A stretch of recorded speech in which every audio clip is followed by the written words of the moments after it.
Selamat pagi Bapak Ibu Legislatif Yesus. Shalom.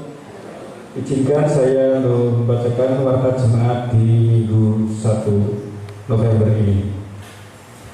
Warta jemaat Minggu 1 November tahun 2020. 1. Pelayanan ibadah Minggu 1 November tahun 2020 Kayato dilayani oleh Bapak Pendeta Slamet Suryanto. Terima tamu Bapak Edi Baktiarso, Bapak Yohanan, Ibu Tri Murtiani. Petugas solekan Bapak Edi Baktiarso, Bapak Yohanan, Bapak Surya Wahyu. Petugas singer Ibu Lisa, Saudari Ruti. Petugas LCD Bapak Roni. Petugas sosistem Bapak Richard. Pelayanan ibadah Kamis malam tanggal 5 November tahun 2020 jam 7 malam dilayani oleh Bapak Pendeta Slamet Suryanto. Ibadah di rumah masing-masing melalui rekaman audio. Pelayanan ibadah minggu depan tanggal 8 November tahun 2020 Kayaku dilayani oleh Bapak Pendeta Slamet Suryanto. Ibadah jam 7 pagi, kelompok doa 1 sampai kelompok doa 5. Ibadah jam 5 sore, kelompok doa 6 sampai kelompok doa 9, kelompok 0 dan Comi. Komisi wanita, ibadah wanita hari Selasa 3 November tahun 2020 jam 5 sore dilayani oleh Bapak Kosnadi. Ibadah di rumah masing-masing melalui rekaman audio. Komisi Pemuda Remaja, ibadah gabungan Pemuda Remaja hari Sabtu 7 November tahun 2020 jam 7 malam dilayani oleh Bapak Pendeta Slamet Suryanto. Berita kelahiran, ucapan syukur atas karunia telah lahir anak kami yang kedua, putra yang kami beri nama Yabes Putra Santosa. Yabes Putra Santoso dipanggil Yabes, lahir hari Sabtu tanggal 24 Oktober tahun 2020. Kiranya menjadi anak yang takut akan Tuhan, patuh pada orang tua, serta berguna bagi nusa dan bangsa. Amin. Yang berbahagia Bapak Tri Joko Santoso, Ibu Widadi Prasetyaningtyas, dan adik Priscilla Widyas Santoso. Berita juga 1. Telah menang rumah Bapak yang di surga pada hari Minggu tanggal 25 Oktober tahun 2020 jam 7 malam. Nama Mbak Sarijo, umur 82 tahun, alamat Kayaku RT 4 RW 11 Bayi Kudus, kelompok doa 7. Telah dimakamkan di pemakaman Pekop pada hari Senin tanggal 26 Oktober tahun 2020 jam setengah 11. Yang kedua, telah pulang rumah Bapak yang di surga pada hari Rabu tanggal 28 Oktober tahun 2020 jam setengah 10 malam. Nama Mbak Supri Arji, umur 83 tahun, alamat Kayaku RT 1 RW 11, kelompok doa 4. Telah dimakamkan di pemakaman Pekop pada hari Kamis tanggal 29 Oktober tahun 2020 jam setengah 11 siang. Keluarga Mbak Sarijo dan Mbak Supri Arji mengucapkan banyak terima kasih kepada pengurus pelatihan, Bapak Pendeta, Bapak Majelis, dan seluruh jemaat GTJ Kayaku yang sudah membantu dalam pemakaman Mbak Sarijo dan Mbak Supri Arji. Lain-lain diberitakan kepada jemaat GTJ Kayaku dan pengurus terima kasih bahwa sekeluarga Ibu Fitri Handayani kelompok 24 dan Ibu Ngandini kelompok doa 1 sudah tidak menjadi jemaat GTJ Kayaku dikarenakan beda agama. Yang kedua, pemberitahuan pada jemaat bahwa mahasiswa UMK Kudus akan mengadakan penggalangan donor darah bagi Bapak Ibu dan saudara yang ingin donor darah bisa datang di Balai Desa Gundamanis jam 8 sampai jam 12 siang hari ini. Demikian maka jemaat di minggu ini, selamat beribadah.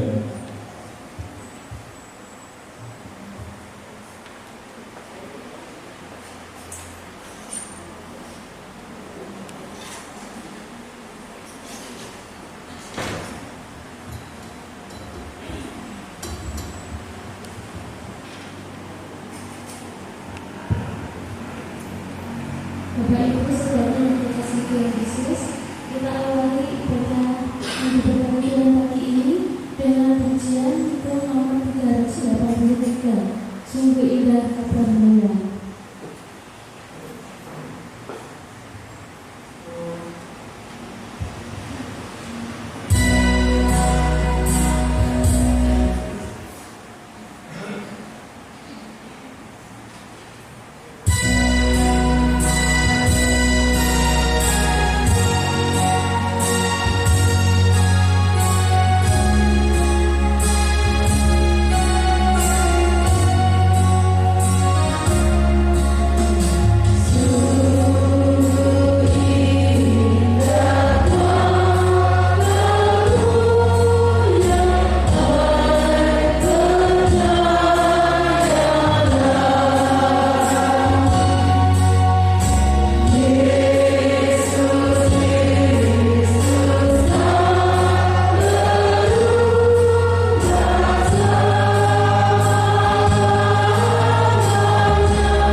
Jemaat yang dikasihi Tuhan, mari kita datang di Bait-Nya yang kudus.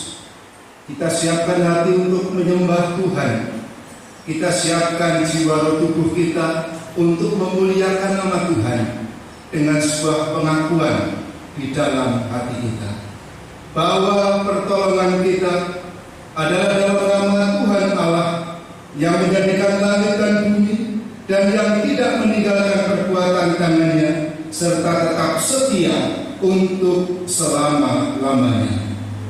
Amin.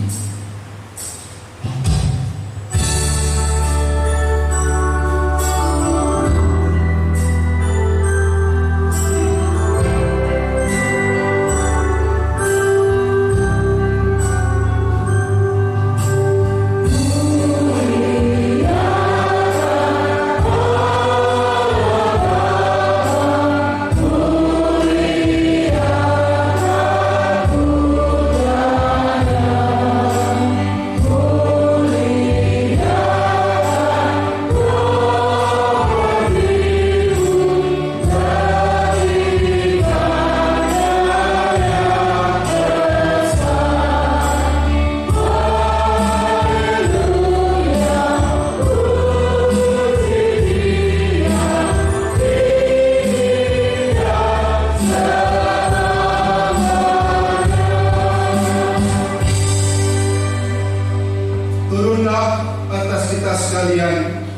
anugerah dan sejahtera dari Allah Bapa dan Tuhan kita Yesus Kristus.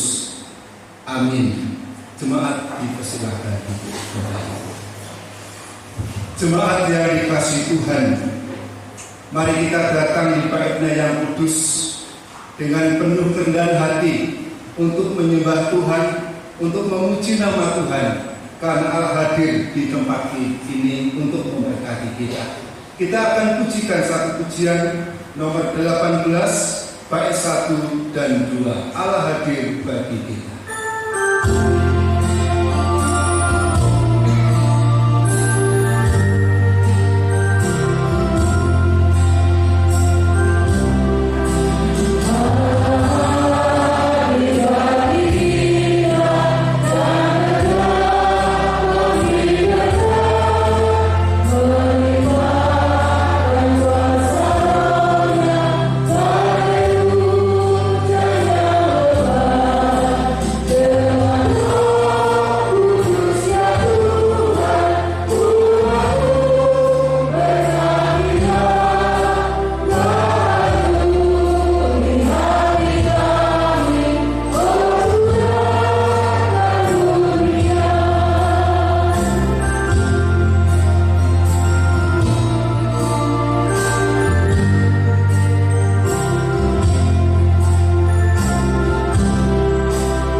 Hukum kasih yang terdapat dalam kitab Injil Matius pasal 22 ayat 37 sampai 39 berbunyi begitu.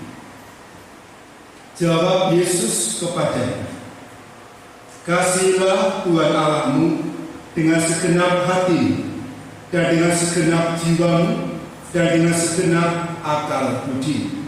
Itulah hukum yang terutama dan yang pertama.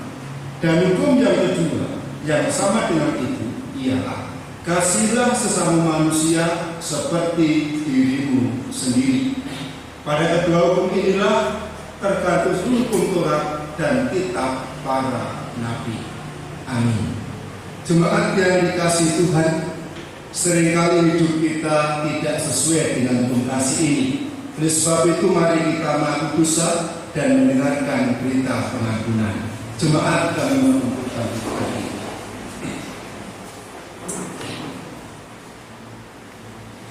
Jikalau kita mengatakan bahwa kita tiada berdosa, maka kita menipu diri kita sendiri dan kebenaran itu tiada pada kita. Oleh karena itu, marilah kita mengakui dosa kita di hadapan Allah. Ya Tuhan, Engkaulah Allah yang Maha Besar dan Hebat, bahwa kami sudah berbuat dosa dan sudah bersalah serta sudah berbuat jahat. Maka sekarang ini ya Allah kami, dengan apalah kiranya akan doa kami, dan ampunilah kiranya segala dosa kami, karena di dalam kami mempersembahkan segala permintaan doa kami di hadapan hadirat-Mu ini, bukan bertumbuh pada kebenaran kami, melainkan kepada segala rahmat-Mu yang amat berlimpah. Amin.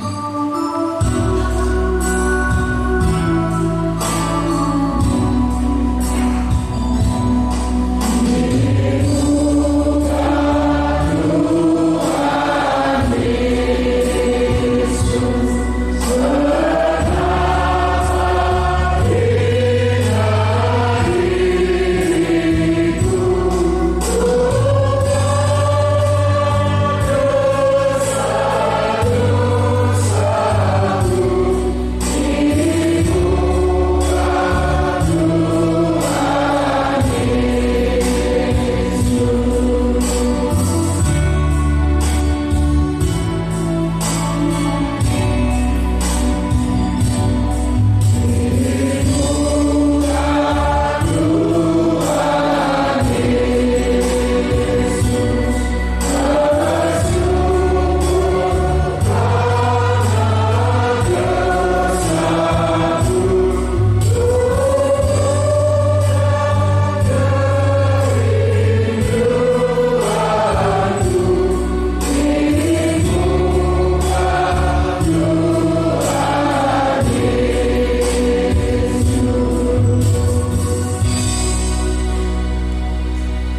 Jika kita mengaku segala dosa kita, maka Allah itu setia dan adil, sehingga Ia mengampuni segala dosa dan menyucikan kita dari segala kejahatan.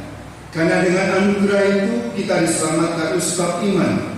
Maka itu bukannya pekerjaan kita, melainkan karunia Allah. Syukur kepada Allah sebab anugerahnya yang tiada terkira itu. Amin.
Jemaat yang dikasihi Tuhan, firman Tuhan yang akan kita renungkan bersama seambil dari kitab Injil Matius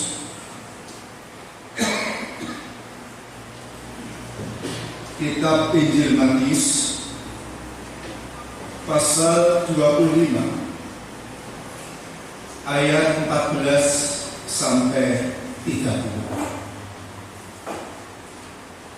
Kitab Injil Matius pasal 25 ayat 14 sampai 30. Begini isi firman Tuhan. Perumpamaan tentang talenta. Sebab hal kerajaan surga sama seperti seorang yang mau bepergian ke luar negeri, yang memanggil hamba-hambanya dan mempercayakan hartanya kepada mereka. Yang seorang diberikan 5 talenta, yang seorang lagi 2, dan yang seorang lagi 1, masing-masing menurut kesanggupannya. Lalu ia berangkat. Segera pergilah hamba yang menerima 5 talenta itu. Ia menjalankan uang itu, lalu beroleh laba 5 talenta. Hamba yang menerima 2 talenta itu pun berbuat demikian juga dan berlaba 2 talenta. Tetapi hamba yang menerima 1 talenta itu pergi dan menggali lubang di dalam tanah, lalu menyembunyikan uang tuannya. Lama sesudah itu pulanglah tuan hamba itu, lalu mengadakan perhitungan dengan mereka. Hamba yang menerima 5 talenta itu datang dan ia membawa laba 5 talenta. Katanya, Tuhan, 5 talenta Tuhan percayakan kepadaku. Lihat, aku telah beroleh laba 5 talenta. Maka kata tuannya itu kepadanya, baik sekali perbuatanmu itu, hei hambaku yang baik dan setia. Engkau telah setia dalam perkara kecil. Aku akan memberikan kepadamu tanggung jawab dalam perkara yang besar. Masuklah dan turutlah dalam kebahagiaan Tuhanmu. Lalu datanglah hamba yang menerima 2 talenta itu. Katanya, Tuhan, 2 talenta Tuhan percayakan kepadaku. Lihat, aku telah beroleh laba 2 talenta. Maka kata tuannya itu kepadanya, baik sekali perbuatanmu itu, hei hambaku yang baik dan setia. Engkau telah setia memikul tanggung jawab dalam perkara yang kecil. Aku akan memberikan kepadamu tanggung jawab dalam perkara yang besar. masuklah dan turutlah dalam kebahagiaan Tuhan. Kini datanglah juga hamba yang menerima 1 talenta itu dan berkata, Tuhan, aku tahu bahwa Tuhan adalah manusia yang kejam, yang menuai di tempat di mana Tuhan tidak menabur, dan yang memungut dari tempat di mana Tuhan tidak menanam. Karena itu aku takut dan pergi menyembunyikan talenta Tuhan itu di dalam tanah ini. Terimalah kepunyaan Tuhan. Maka jawab tuannya itu, hei kamu, hamba yang jahat dan malas, jadi kamu sudah tahu bahwa aku menuai di tempat di mana aku tidak menabur dan memungut dari tempat di mana aku tidak menanam. Karena itu sudahlah seharusnya uangku itu kau berikan kepada orang yang menjalankan uang, supaya sekembaliku aku menerimanya serta dengan bunganya. Sebab itu ambillah talenta itu daripadanya dan berikanlah kepada orang yang mempunyai 10 talenta itu. Karena setiap orang yang mempunyai, kepadanya akan diberi sehingga ia berkelimpahan. Tetapi siapa yang tidak mempunyai, apapun juga yang ada padanya akan diambil daripadanya. Dan campakkanlah hamba yang tidak berguna itu ke dalam kegelapan yang paling gelap. Di sanalah akan terdapat ratap dan kertak gigi. Berbahagialah kita yang mendengar dan melakukan firman Tuhan. Amin. Jemaat yang dikasihi Tuhan, sebelum kita merenungkan firman Tuhan ini, mari kita akan berdoa untuk pekerjaan dan untuk jemaat Tuhan yang berbakti. Mari kita berdoa. Bapa surgawi, Allah yang hidup, Allah yang memantau, memperhatikan setiap langkah hidup kami, Allah yang tidak pernah meninggalkan kami, Allah yang tidak pernah membiarkan kami berjuang sendirian, yang kami sembah, kami puji di dalam pribadi Tuhan Yesus Kristus. Pagi ini kami datang di bait-Mu yang kudus, mengucap syukur atas rahmat-Mu yang besar, sehingga sampai detik ini kami bisa memuji-Mu, bisa menikmati hidup dengan rezeki yang cukup, badan yang sehat, dan semua ini sarana untuk hormat kemuliaan nama-Mu. Pagi ini Tuhan kami berdoa buat hamba-Mu yang Tuhan tanam di tempat ini. Biarlah Tuhan, Engkau yang akan menuntun, Engkau yang akan memberikan sinar kemuliaan surgawi untuk menerangi langkah hamba-Mu, sehingga setiap yang diperbuat menyenangkan dan menjadi sarana kemuliaan Tuhan. Bapa surgawi, kami juga berdoa buat Bapak Ibu Majelis, komisi, pekerja gereja, dan setiap pribadi anak-anak-Mu yang melayani Tuhan, baik dalam ibadah maupun pelayanan di lapangan. Kiranya Tuhan Engkau memberkati mereka, Engkau menyinari langkah hati mereka dengan sinar surgawi, sehingga hati mereka melihat terang cahaya dari-Mu, sehingga apa yang diperbuat menjadi sarana untuk hormat kemuliaan nama Tuhan. Kami juga berdoa Tuhan untuk setiap jemaat-Mu yang susah, biarlah Roh Kudus-Mu memberikan penghiburan, yang mengalami masalah biarlah Tuhan memberikan kekuatan, ketegaran, kemenangan, sehingga mereka boleh tetap setia di dalam Tuhan. Kami juga berdoa yang sedang mencari ilmu, mencari pekerjaan, mendapatkan pasangan hidup, mendapatkan omongan Tuhan. Kiranya Engkau mendengarkan pergumulan hati mereka, kiranya Engkau menjawab apa yang mereka harapkan, sehingga mereka boleh menikmati kesempurnaan hidup yang datangnya dari Tuhan. Saat ini kami juga berdoa buat anak-anak-Mu yang sakit, Kami berdoa buat Bapak Daniel Suyoto. Kami berdoa buat Bapak Suprapto. Kami berdoa buat Ibu Suwarti. Kami berdoa buat Bapak Saryoto, Bapak Arsono, Bapak Dono, Ibu Sukinah, dan juga lainnya yang tidak sempat kami sebut. Biarlah tangan Tuhan menjamah mereka, tangan Tuhan menyentuh dengan penuh kasih, sehingga iman mereka tetap tegar di dalam Tuhan.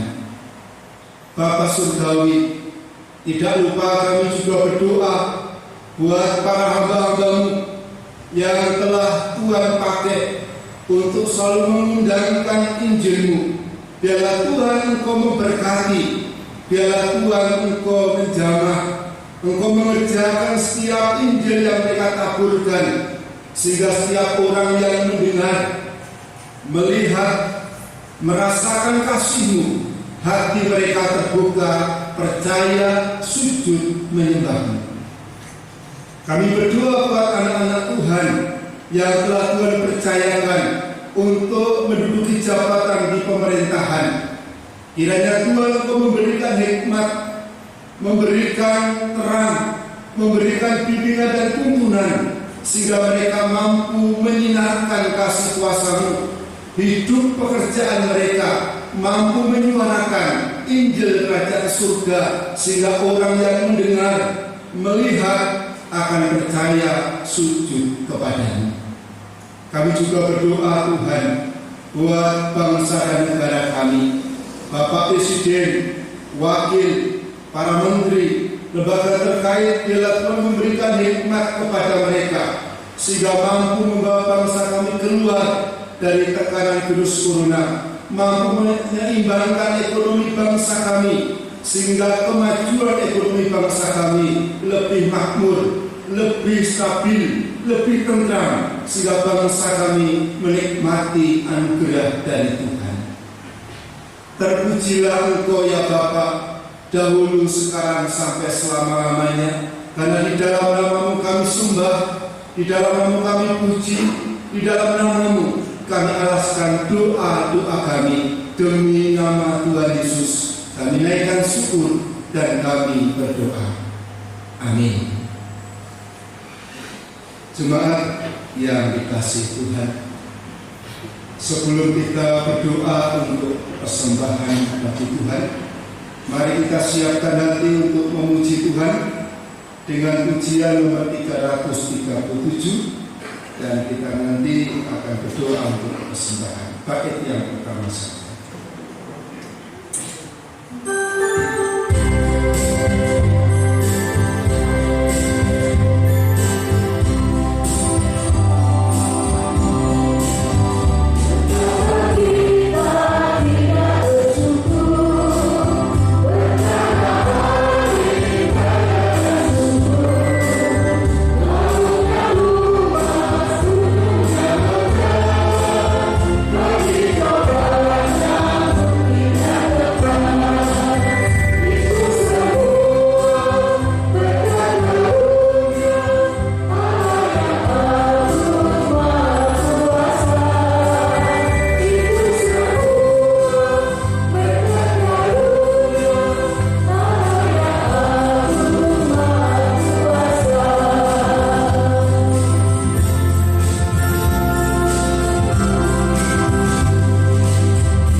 Allah kami di dalam Tuhan Yesus Kristus, Allah yang memberikan apresiasi setiap perbuatan yang benar, Allah yang selalu menuntun umat-Nya ke langkah yang benar, Allah yang memberikan keadilan kepada jemaat umat tebusannya dengan cara yang benar. Saat ini kami Tuhan menyisihkan sebagian berkat untuk kemuliaan nama Tuhan. Kami persembahkan jiwa, roh, tubuh kami menjadi persembahan yang berdupa harum di hadapan Tuhan. Kiranya Tuhan sucikan, Tuhan kuduskan hidup kami, sehingga persembahan kami ini menyenangkan hati Tuhan. Begitu pula sebagian rezeki kami persembahkan untuk Tuhan. Kiranya Tuhan sucikan, Tuhan kuduskan, sehingga tidak hanya membuahkan berkat bagi pekerjaan Tuhan, berkat bagi umat Tuhan, tapi juga untuk hormat kemuliaan nama Tuhan. Anakmu yang mengulang persembahan ini, biarlah Tuhan memberkati dalam rumah tangganya, memberkati dalam pekerjaannya, memberkati dalam pelayanannya. Lebih daripada itu Bapa, kami sebentar akan mempersembahkan hati kami untuk mendengarkan firman-Mu, untuk merenungkan nilai-nilai abadi yang kekal bagi keselamatan jiwa kami. Kami mohon Roh Kudus yang hidup menyentuh hati kami yang paling dalam, berbicara dalam hati nurani kami yang paling suci, sehingga suara terang itu bercahaya, menerangi pikiran kami, menerangi ucapan kami, menerangi perbuatan kami, sehingga hidup kami menyenangkan hati Tuhan. Sebentar hamba-Mu yang akan menaburkan, biarlah Roh Kudus-Mu yang mengurapinya, sehingga semua selaras dengan kehendak Tuhan. Di dalam nama Tuhan Yesus Kristus, kami naikkan syukur dan kami siapkan hati kami. Amin. Jemaat,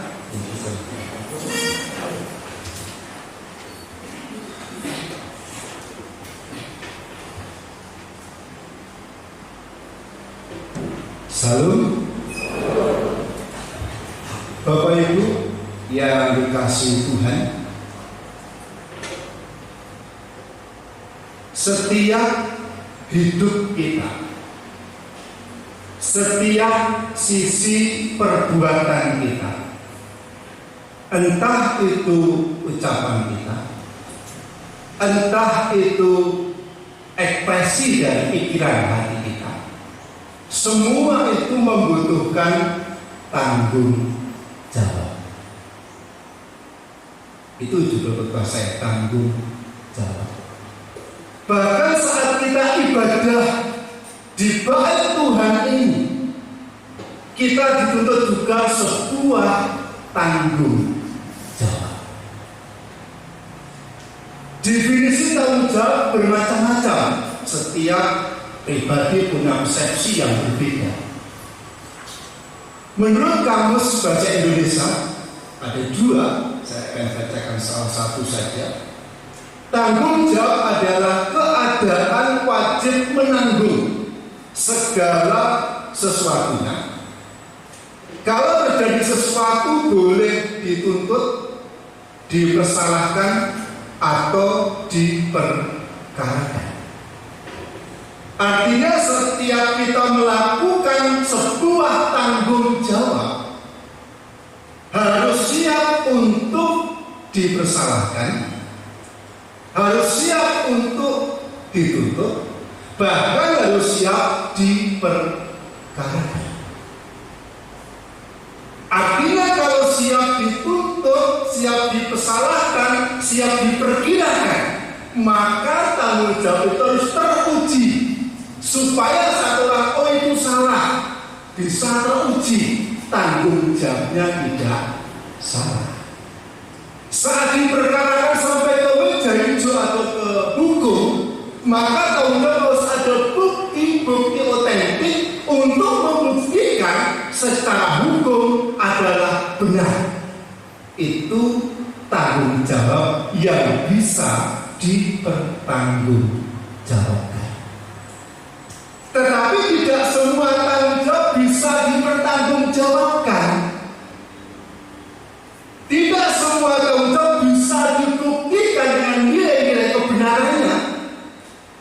Tidak semua tanggung jawab waktu dipersalahkan bisa membuktikan ini yang benar, karena ada bukti-bukti otentik. Nah, oleh sebab itu tanggung jawab yang dimaksud yang tanggung jawab yang bisa dipertanggungjawabkan, bukan sekedar tanggung jawab yang sudah dikerjakan, sudah diselesaikan, tapi hasilnya dipertanggungjawabkan. Di PPA, kita ada PPA, saya belajar ada sebuah tanggung jawab yang bisa dipertanggungjawabkan. Setiap ada kegiatan apapun, setiap beli apapun, harus ada nota bukti otentik. Nota pun ada kriterianya. Satu, ada koknya. Kalau tidak ada koknya, ada stempelnya, ada indikasi jelas. Tidak nota tanda tangan kosong, tidak. Tapi ada koknya. Kalau tidak ada koknya, ada stempelnya, bukti otentik. Itu artinya tanggung jawab yang bisa dipertanggungjawabkan. Ya. Oleh sebab itu, tanggung jawab yang bisa dipertanggungjawabkan ini berhubungan erat dengan nilai-nilai surgawi. Tanggung jawab yang bisa dipertanggungjawabkan berhubungan erat dengan iman dan kerendahan hati. Orang bisa berdiplomasi panjang lebar menjelaskan, tetapi tanggung jawab yang bisa dipertanggungjawabkan bukan sekedar pada ucapan dan catatan, tapi ada sesuatu bukti real. Nah, di sini kita belajar bahwa tanggung jawab yang bisa dipertanggungjawabkan ada 3 hal yang perlu kita mengerti sehubungan dengan iman kita. Yang pertama, bahwa setiap orang diberi tanggung jawab oleh Tuhan. Ayat 14 berbunyi begini. Sebab hal kerajaan surga sama seperti seorang yang mau bepergian ke luar negeri, yang memanggil hamba-hambanya dan mempercayakan hartanya kepada mereka. Dikatakan hal kerajaan surga sama seperti, artinya kerajaan surga itu sama persis dengan seseorang yang mempercayakan, memberikan tanggung jawab, memberikan kewajiban yang harus ditanggung dan dikerjakan dan siap untuk dipertanggungjawabkan. Itu tentang kerajaan surga.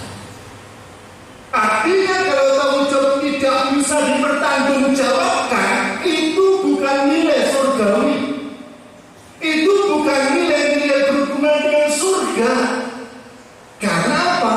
Tanggung jawabnya tidak bisa dipertanggungjawabkan, dan itu berimbas pada masa depan kita. Saat kita ikut Tuhan, saat kita melalui tanggung jawab kita tidak bisa dipertanggungjawabkan, kita sedang menabur sesuatu yang tidak bisa dipertanggungjawabkan, sesuatu yang dia salah tapi dia akan benar, yang sedang tidak jujur dia akan jujur. Sedang kita menabur setiap langkah kita, setiap ucapan kita, setiap kata kita, kita sedang menabur benih yang suatu saat nanti yang menanggung, yang menuai bukan orang lain, diri kita pribadi. Makanya Tuhan berkata, hal kerajaan surga sama seperti seorang yang mempercayakan dari setiap hamba-hambanya. Kalau jumlah hambanya 10, masing-masing dipercayakan.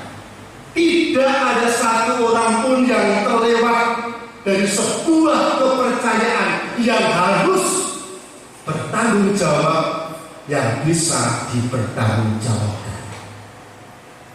Ini sangat erat berhubungan nilai-nilai hati nurani, berhubungan erat dengan sebuah kejujuran yang tidak nampak, berhubungan erat dengan tanggung jawab kepada Tuhan. Saat mata kita tidak melihat, saat orang tidak mendengar, Tuhan mendengar, Tuhan melihat, dan itu sebuah kepercayaan yang luar biasa. Itulah sebabnya Tuhan ini setelah mempercayakan dia pergi, tidak memantau, tidak mengawasi, tidak melihat, tapi justru sebuah kepercayaan untuk menilai, untuk melihat sejauh mana tanggung jawabnya. Apakah sekedar sebuah tanggung jawab yang sebenarnya tidak bisa dipertanggungjawabkan? Bapak Ibu jemaat, saudara-saudari dikasih Tuhan, kita pun juga telah menerima kepercayaan dari Tuhan. Saat kita percaya Tuhan Yesus, kita menerima iman di dalam Tuhan Yesus. Kita menerima Injil yang mempunyai nilai surgawi dalam hidup kita. Dan itu sebuah kepercayaan. Dan Tuhan pergi ke surga untuk memberikan kepercayaan pada kita, apa kita bisa bertanggung jawab akan Injil, akan iman, akan kualitas rohani kita. Saat kita tidak bisa mempertanggungjawabkan iman kita, Injil, ibadah kita, maka sebagai tanggung jawab kita itu tidak bisa dipertanggungjawabkan. Kenapa? Karena kualitasnya begitu rendah di mata Tuhan. Siapapun termasuk saya khotbah bukan sekedar khotbah. Setiap saya khotbah harus baca beberapa buku untuk menilai tafsiran ini benar atau tidak. Orang nggak tahu, orang menilai itu hak mereka. Orangnya itu salah benar hak mereka, tapi saya bisa bertanggung jawab setiap khotbah saya. Ada buku-buku doktor yang saya baca untuk mempertanggungjawabkan khotbah saya. Orang bisa aja menjadikan itu hak mereka. Ini bentuk tanggung jawab. Sehingga saat khotbah disampaikan itu benar-benar bisa dipertanggungjawabkan. Itu saya mungkin dengan berbeda bentuk tanggung jawabnya. Mungkin saat menerima firman Tuhan, Anda bertanggung jawab punya pilihan yang berbeda. Apakah saat ibadah 1 jam benar-benar dipertanggungjawabkan 1 jam itu?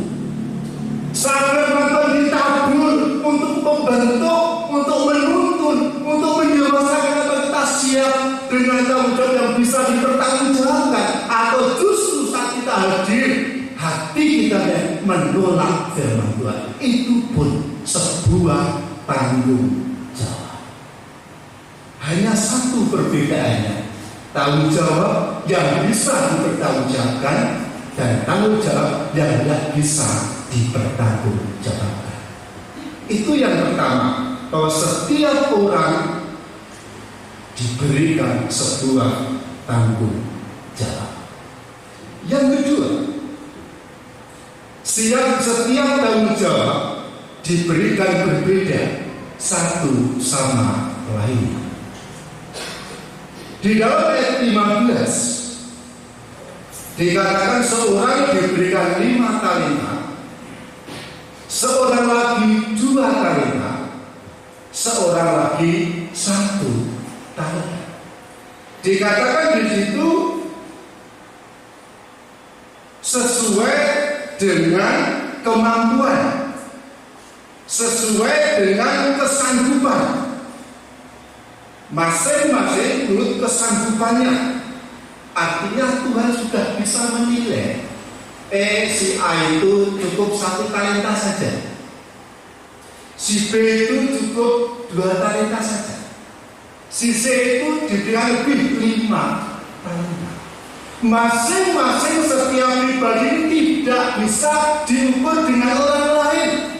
Saat orang diberikan 5 talenta karena punya kapasitas yang besar, punya kemampuan yang besar, bisa mempunyai sesuatu yang lebih, sehingga dipercayakan 5 talenta. Tetapi mungkin karena kapasitasnya lebih rendah diberikan 2 talenta, dan yang 2 talenta tidak lebih rendah daripada 5 talenta, atau yang 5 talenta tidak lebih besar daripada 2 talenta. Bahkan yang 1 talenta pun tidak lebih rendah, karena Tuhan memberikan sesuai dengan kesanggupan, kemampuan, kapasitas yang diukur oleh Tuhan. Seringkali manusia menilai jumlahnya, Oh itu lo hebat, 5 talenta. Oh itu lo kurang hebat, 2 talenta. Apalagi itu 1 enggak hebat. Di mata Tuhan bukan jumlah yang dibutuhkan, tapi siapa yang diberikan 5 talenta, 2 talenta, 1 talenta, dituntut hal yang sama, bahwa setiap pribadi harus tanggung jawab, dan tanggung jawab itu bisa dipertanggungjawabkan. Oleh sebab itu kita patut bersyukur diberi talenta apapun, seberapapun kita, yang penting kita bisa bertanggung jawab, dan tanggung jawab itu bisa dipertanggungjawabkan. Tidak perlu rendah diri saat kita melihat orang lain yang punya kelebihan. Tidak perlu membuat kita minder. Aku tidak bisa apa-apa karena aku tidak seperti orang itu. Karena salah konsepnya mengukur dirinya dengan orang lain. Tuhan tidak ingin kita mengukur diri kita dengan orang lain, atau orang yang membandingkan, Pak itu lo begini, Pak ini lo begitu. Membandingkan itu manusia. Tetapi Tuhan ingin setiap pribadi yang diberi talenta 1, talenta 2, talenta 5 tetap bertanggung jawab di hadapan Tuhan. Walaupun kita berbeda-beda kapasitasnya. Tidak ada seorang pun yang dipercayakan oleh Tuhan bebas dari tanggung jawab. Tidak ada. Dan semua itu perlu kita syukuri atas kepercayaan Tuhan dalam hidup kita. Mungkin kita berkata, aku tidak melayani Tuhan, tidak masalah. Tetapi apa imanmu juga bisa dipertanggungjawabkan di hadapan Tuhan. Aku cuma hanya bisa ini, tidak masalah. Tapi apa cuma 1 itu bisa dipertanggungjawabkan di hadapan Tuhan. Itu yang lebih penting. Yang kedua, bahwa setiap pribadi kita diberi tanggung jawab yang berbeda, perlu kita syukuri. Yang ketiga, setiap respon terhadap tanggung jawab mengandung resiko. Setiap respon terhadap tanggung jawab itu mengandung resiko. Saat kita berbuat sesuatu di dalam iman kita, dalam rohani kita, dalam pelayanan kita, sesuatu tidak benar, tidak sesuai dengan kehendak Tuhan, maka ada konsekuensi di masa depan. Karena Tuhan tidak melihat pelayanan kita, tapi kualitas dari tanggung jawab kita. Di sini ada 2 respon terhadap tanggung jawab tadi. Yang pertama, orang yang diberi kesempatan bertanggung jawab dan bisa dipertanggungjawabkan hasilnya, sehingga saat diberi 2 talenta berbuah, hasilnya menjadi tambah 2 jadi 4. Yang 5 menghasilkan buah 5 jadi 10. Itu responnya positif, sehingga dikatakan baik sekali perbuatanmu, hamba yang baik dan setia. Kenapa dikatakan baik? Karena apa yang dipercayakan itu bisa menyenangkan Tuhan. Mengapa dikatakan baik sekali perbuatanmu? Karena apa yang dipertanggungjawabkan itu benar di mata Tuhan. Dilandasi dengan kesetiaan, dilandasi dengan kejujuran, dilandasi dengan keterbukaan, dilandasi dengan hati nurani yang paling suci, sehingga Tuhan berkata, baik sekali perbuatanmu, hambaku yang baik dan setia. Ada sebuah apresiasi, ada sebuah pujian, ada sebuah penilaian saat kita memberikan tanggung jawab yang bisa dipertanggungjawabkan. Baik sekali, setia di mata Tuhan, sehingga upahnya engkau yang setia menurut tanggung jawab ini, masuklah dan turutilah kebahagiaan Tuhan. Ada sebuah konsekuensi di depan sana, ada sebuah upah di depan sana, ada sebuah berkat di depan sana saat kita bertanggung jawab, dan tanggung jawab itu bisa dengan dasar kesetiaan. Mungkin lelah setia, mungkin capek setia, mungkin berkorban setia, dan itu benar di mata Tuhan, dan itu mengandung konsekuensi di masa depan. Itu tanggung jawab yang diresponi dengan positif. Tapi tanggung jawab ada juga yang diresponi negatif. Akhirnya tanggung jawab dikerjakan, tapi hasilnya tidak bisa dipertanggungjawabkan. Ayat yang berikut dikatakan, orang yang 51 talenta berkata, Tuhan adalah manusia yang kejam, menuai tapi tidak menabur, memungut tapi tidak menanam. Aku takut dan aku sembunyikan talenta itu. Ada sebuah karakter di sini. Ada sebuah sikap hati yang tidak nampak oleh orang-orang lain. Yang 2 talenta, 5 talenta, mereka berjuang untuk menyenangkan Tuhan, untuk membuktikan kesetiaannya, kejujurannya. Yang satu lain justru mereka berkecimpung hal yang berbeda. Mereka berpikir yang berbeda. Mereka berbuat yang berbeda. Tidak menunjukkan kesetiaan, justru hatinya penuh pemberontakan. Tuhan adalah manusia yang kejam, yang menuai tapi tidak menabur, yang memungut tapi tidak menanam. Aku takut dan aku sembunyikan. Tanggung jawab yang diberikan tidak menyenangkan tuannya. Kesempatan yang diberikan tidak bisa dijadikan sebuah ekspresi kejujuran, ekspresi yang benar, ekspresi yang menyenangkan, tetapi justru pemberontakan. Mereka tidak mau rugi, tidak mau salah. Mereka terus berjuang untuk memuaskan hatinya, sehingga konotasi, persepsi, pikiran hatinya, Tuhan itu jahat. Ini sebuah kepercayaan, tetapi diresponi dengan negatif. Bapak Ibu, Tuhan itu berkata ayat 26, hei hamba yang jahat, campakkanlah hamba tersebut yang tidak berguna itu. Sebenarnya orang yang dapat 1 talenta ini menyimpan talenta itu, tidak rugi Tuhan. Tapi yang dibutuhkan bukan stagnan, bukan diam saja, tapi memberikan sesuatu yang menyenangkan Tuhan. Ada buah-buah yang positif, ada buah-buah yang menyenangkan Tuhan.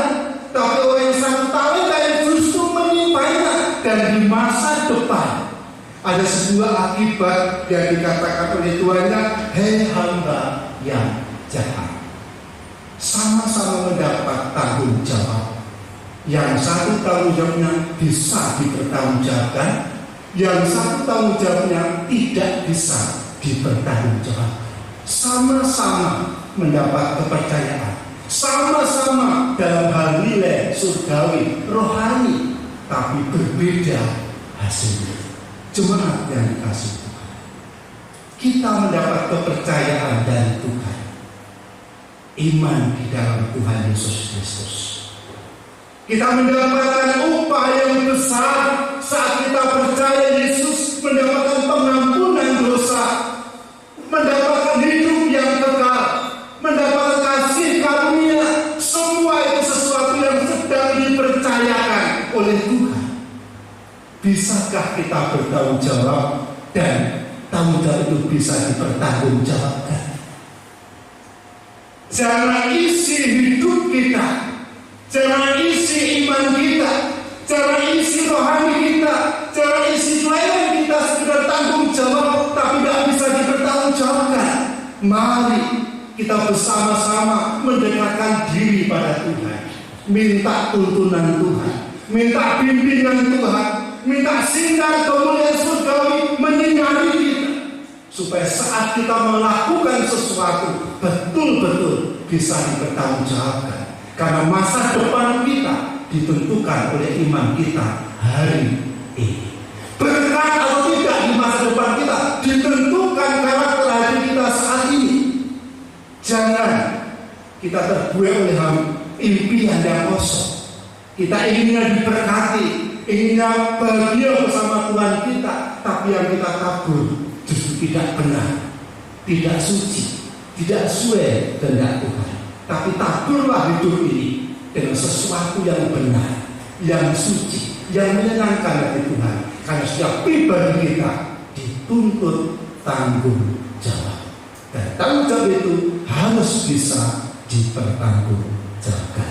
Syukuri, nikmati, dan jalani dengan penuh tanggung jawab, sehingga hidup kita di masa depan terkenang dan diberkati oleh Tuhan.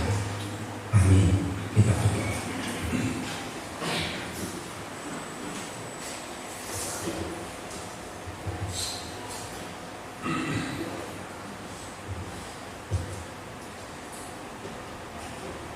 Bapa kami yang di surga,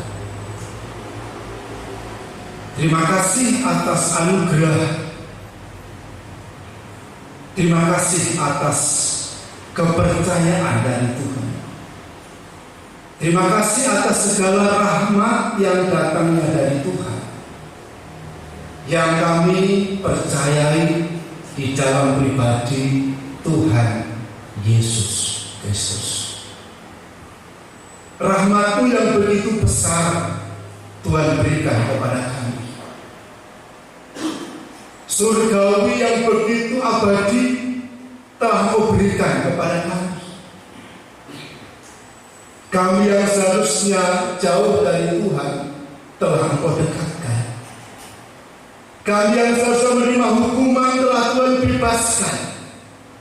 Bahkan Tuhan memberi kepercayaan kepada kami untuk ambil bagian dalam pekerjaan yang kekal yang datangnya dari Tuhan. Oleh sebab itu Bapa, biarlah Roh Kudus-Mu bekerja menjamah kami, sehingga iman yang Tuhan percayakan dalam hidup kami bisa kami pertanggungjawabkan. Biarlah kepercayaan yang Tuhan berikan kepada kami bisa kami pertanggungjawabkan, sehingga benar di mata Tuhan, menyenangkan hati Tuhan, menjadi sarana kemuliaan bagi Tuhan, sehingga setiap langkah kami sedang menabur sesuatu yang benar, menabur sesuatu yang suci, menabur sesuatu yang jujur di mata Tuhan, sehingga masa depan kami dikatakan orang berbahagia bersama Engkau. Hamba-Mu berhenti untuk menyampaikan kebenaran firman-Mu. Biarlah Roh Kudus-Mu yang mengerjakan, sehingga setiap iman anak-Mu, setiap kepercayaan anak-Mu bisa berkenan dan menyenangkan hati Tuhan. Bapa kami yang di surga, dikuduskanlah nama-Mu, datanglah kerajaan-Mu, jadilah kehendak-Mu di bumi seperti di surga. Berikanlah kami pada hari ini makanan kami yang secukupnya, dan ampunilah kami akan kesalahan kami, seperti kami juga mengampuni orang yang bersalah kepada kami. Dan janganlah kami ke dalam pencobaan, tetapi lepaskanlah kami daripada yang jahat. Karena Engkau yang punya kerajaan dan kuasa dan kemuliaan sampai selama-lamanya. Amin. Jemaat yang dikasihi Tuhan, untuk meresponi firman Tuhan, kita akan mengaku kelakuan rasuli yang akan dipimpin oleh majelis. Saya persilakan.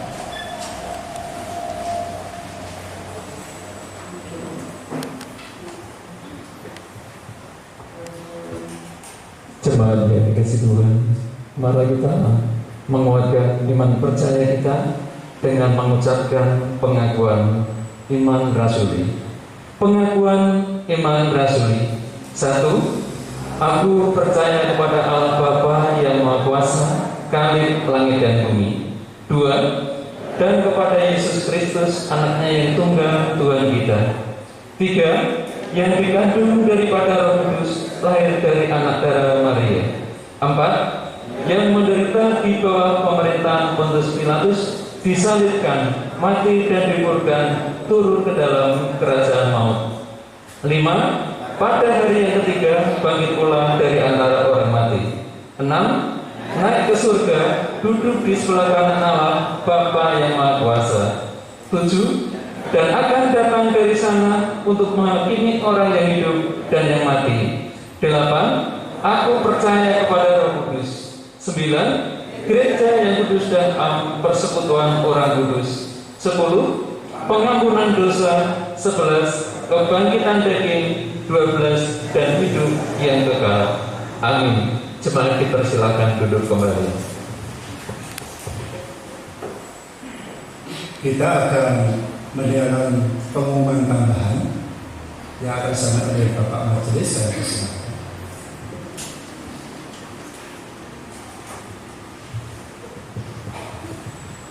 Selamat pagi Bapak Ibu. Akan kami sampaikan beberapa pengumuman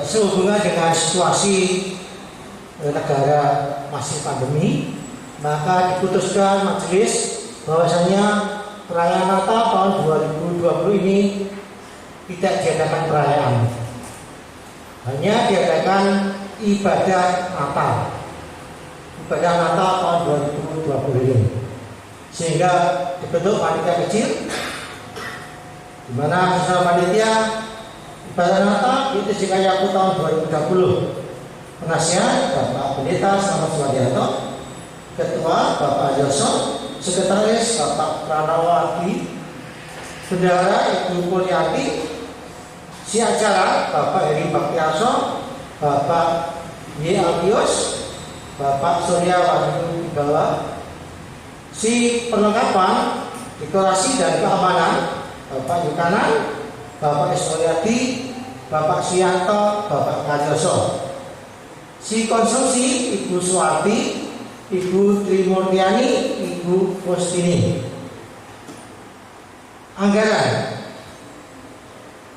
1. Sekretaris 200.000 rupiah, si acara 1 juta, si perlengkapan ini untuk peralatan kursi dan karena ini disediakan peralatan nanti misalkan di sebelah timur gereja ini karena kita situasinya jaga jarak sehingga harus lebih luasa. Si perlengkapan tadi untuk perangkat dan kursi 2.500.000 rupiah. Si keamanan 1.500.000 rupiah. Si dekorasi 700.000 rupiah. Ini untuk banner dan kamera. Si konsumsi 5 juta rupiah. Si konsumsi nanti sekedar disediakan 1 roti dan 1 teh botol. Lain-lain 600.000 rupiah, sehingga total anggaran yang dibutuhkan adalah 11.500.000 rupiah. 11.500.000 rupiah.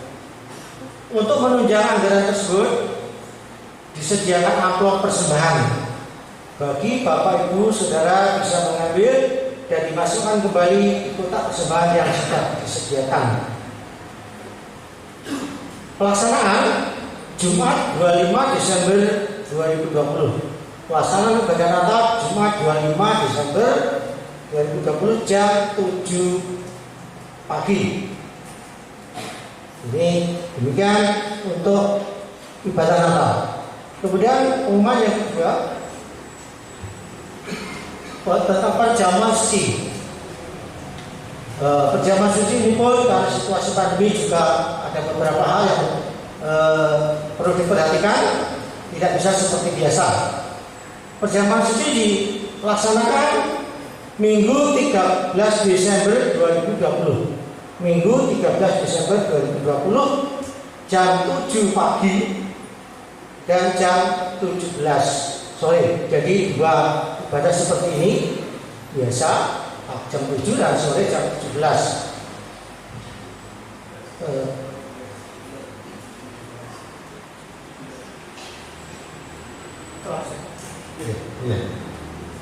Kemudian akan diadakan bagian kartu mulai diusahakan Minggu 22 November 2020. Minggu 22 November 2020 akan seperti bagian kartu undangan, kartu peserta perjamuan kudus ini.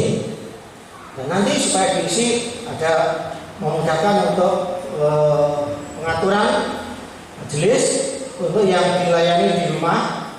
Nanti seberapa yang layak di rumah dan siapa yang hadir di Indonesia untuk memudahkan. Kemudian pengumpulan kartu diusahakan Minggu 29 November 2020, Minggu 29 November 2020 sampai Minggu 6 Desember 2020. Nanti pendamping dari kelompok masing-masing atau pembina yang akan mengkoordinir. Kemudian ibadah pendadaran persiapan untuk perjamuan kudus adalah Minggu 6 Desember, Minggu 6 Desember 2020. Kemudian pembagian roti dan anggur di sini Bapak Ibu Minggu 13 Desember 2020 setelah ibadah pagi. Pembagian roti dan maksudnya apa? Ini mungkin dari saudara-saudara kita jemaat yang tidak bisa hadir di gereja untuk ibadah pagi maupun sore, majelis mempersiapkan untuk di rumah, tapi untuk dilaksanakan sendiri. Jadi tidak ada tatap muka atau pertemuan. Nanti setelah ibadah pagi perjamuan di sini yang hadir, nanti seberapa jemaat yang tidak bisa hadir dan mau perjamuan di rumah akan dikirim roti perjamuan dan anggur perjamuan melalui majelis pendamping atau pembina ke rumah masing dan sesuai dengan yang terdaftar. Kemudian Bapak Ibu yang di rumah nanti melayani secara online atau live rekaman. Ketika pagi ibadah ini direkam. Ketika ibadah sore ada pelayanan perjamuan kudus. Waktu ini juga digunakan yang ibadah di rumah yang tidak bisa hadir mengikuti ibadah dan mempersiapkan perjamuan bersama dengan di gereja di rekaman atau shooting ini di rumah masing-masing sendiri, majelis tidak akan bisa hadir karena menjaga jarak. Untuk ini Bapak Ibu mohon yang Bapak Ibu yang sudah mungkin tidak mungkin tua atau tidak bisa lagi gimana saya tolong minta bantuan putranya atau anaknya dibuka rekamannya atau mungkin HP-nya supaya bisa mengikuti ibadah sore itu. Atau paling tidak kalau terpaksa tidak punya anak foto ya penggabung tangganya ada, begitu diusahakan tolong saling keluarga mendukung dari yang mbah-mbah bapak-bapak yang tidak bisa atau tidak punya. Nah ini supaya semuanya dapat berjalan dengan baik dan menjadi berkat bagi kita semua. Demikian mungkin kalau ada yang masih kurang lengkap atau kurang jelas akan ditambah oleh Bapak Pendeta. Terima kasih. Saya akan mengulang saja, sudah jelas, tapi akan mengulang saja bahwa untuk perjamuan suci nanti tanggal 29 Desember kartu akan dibagi. Bisa milih perjamuan di gereja atau perjamuan suci di rumah. Sudah dibagi, tanggalnya dikumpulkan, ya. Nah, nanti untuk yang di rumah roti sama anggur dibagi minggu siang setelah ibadah pagi. Nah, sehingga perjamuan suci yang di rumah harus minggu sore jam 5, ya. Panduannya pakai rekaman baik audio maupun video. Nah, ada rekamannya itu, sehingga majelis saya tidak perlu hadir supaya tidak terlalu dekat karena kondisi seperti ini. Semua panduannya pakai rekaman. Nah, Karena ada orang yang sudah tua mungkin tidak bisa buka HP atau tidak punya, ya tolong saudara, saudari, keluarga membantu. Atau mungkin ada tetangga yang punya hati untuk melayani, membantu, sukarelawan membantu untuk apa? Si bangga yang tidak bisa datang gereja tetap bisa mengikuti perjamuan Tuhan. Semua ini bukan karena kondisi yang tidak kita inginkan. Sebab itu perlu sebuah kebersamaan. Mari kita mau membahu untuk saling melayani. Mama ada kelompok A, ada mbak yang tidak punya keluarga, ya ada relawan di situ.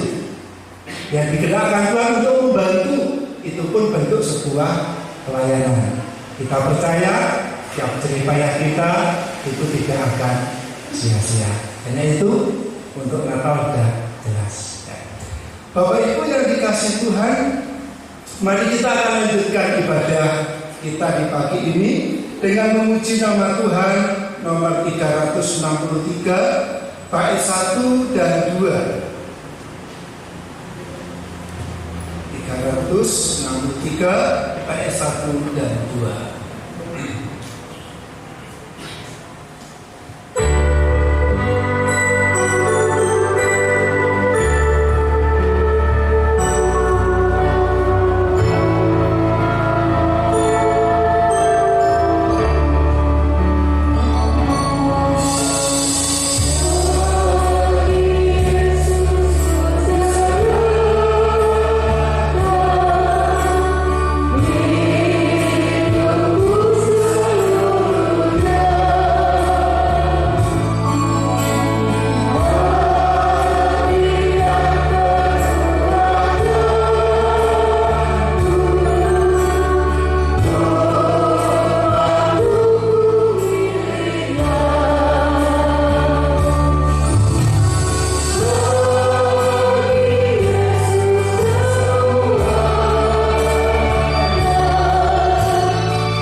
kita bacakan 346. Jemaat yang dikasihi Tuhan, anugerah Allah yang begitu besar telah dipercayakan kepada kita semua. Mari kita mempunyai hidup yang bisa dipertanggungjawabkan di hadapan Tuhan. Karena apa yang kita tabur saat ini merupakan berkat hasil di masa depan buat hidup kita. Saat kita menabur kesucian, kejujuran, kebenaran, maka apa yang kita tabur kita tuai di masa depan. Pulanglah dan terimalah berkat Tuhan. Maka anugerah dari Allah Bapa di dalam nama Tuhan Yesus Kristus dan persekutuan Allah Roh Kudus memberkati saudara sekalian pagi ini sampai selama-lamanya. Amin.